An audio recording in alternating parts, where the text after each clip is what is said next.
For most of us, hitting the gym is really a necessary evil to keep those extra pounds at bay and to stay healthy.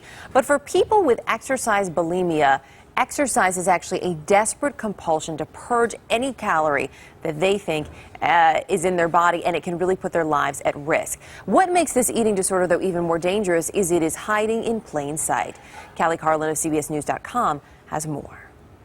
Get tired! Encouraged, celebrated, and just plain healthy. Keeping fit is an American ideal.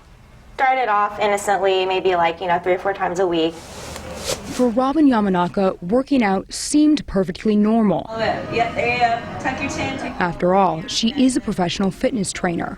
However, Robin ended up on a path to self-destruction, battling a little-known disorder, exercise bulimia. It got to a point where I was working out 3 hours a day, if not more. I didn't take a day off for about 6 years. I think it's becoming epidemic. Dr. Marianne Rosenthal is the clinical director at Casa Palmera, an inpatient treatment center in San Diego.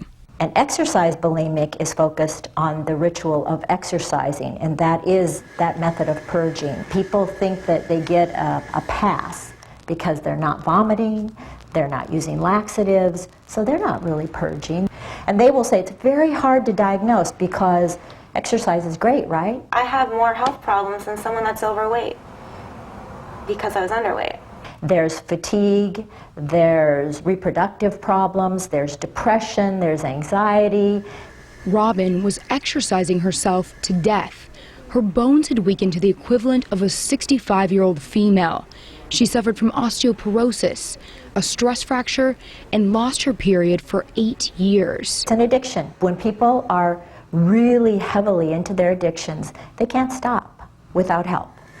Finally, her parents intervened, forcing her to get treatment. I was lucky enough to have parents that were like, no, you're going to go back and you're going to face this. So straight down, one more time. And she did. Robin beat back her demons and ill health. She is recovering and even back to work as a full-time trainer. Feels great. Feels wonderful. So I'm really lucky. Robin is extremely lucky because eating disorders have the highest mortality rate of any mental illness. Plus, there's often deception.